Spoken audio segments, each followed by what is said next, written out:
бала салмағына қарай парацетамол мен ибупрофен дозасын анықтау. Аптекаларда сатылған кезде дәрінің сыртына парацетамол 120/5, ибупрофен 100/5, ибупрофен 200/5 деп жазылып тұрады. Бұлар нені білдіреді? Бұл жаңағы біз өлшеуіш ішінде шприцы бар, соған 5 мл дәріні тартып алған кезде сол 5 мл суспензияның ішінде 120 мг парацетамол дәрісі бар дегенді білдіреді. Ал олар негізі суспензиялар 100 мл болуы мүмкін мысалы. Ал оған қарай есептемейміз біз ол сиропты. Біз тек мына сыртындағы дозаға қараймыз. Мысалы, парацетамолды балаға беру үшін ол 15 мг на килограмм есептеледі барлық жағдайда.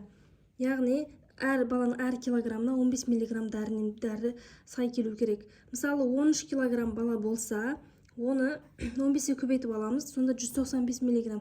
Яғни, баланың температурасын түсіру үшін 195 мг дәрі парацетамол дәрісі берілу керек. Ал мынаның ішінен оны қалай біз есептеп аламыз?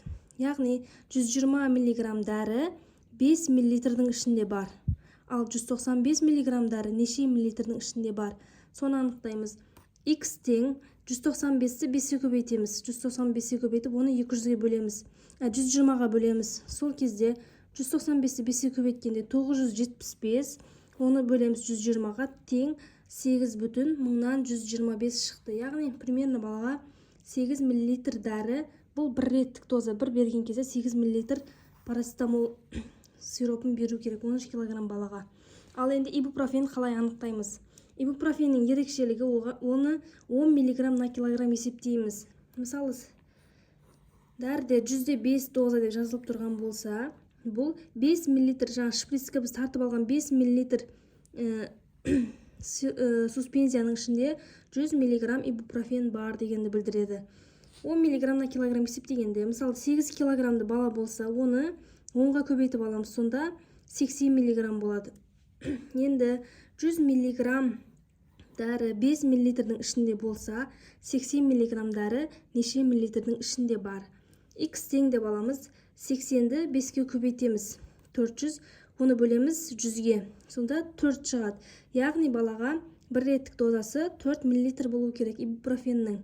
Ал енді 200/5-ті қалай есептейміз? Бұны да 10 мг на килограмм есептейміз. 8 кг бала болса, онда 10-ға көбейтеміз, 80 шығады. 200 мг дәрі 5 мл ішінде бар. Ал 80 мг дәрі неше миллилитрдің ішінде бар? Соны анықтаймыз. Ол үшін 80-ді 5-е көбейтіп аламыз, оны 200-ге бөлеміз. 80-ді 5-е көбейткен кезде 400 шығады. 400-ді 200-ге бөлген кезде 2.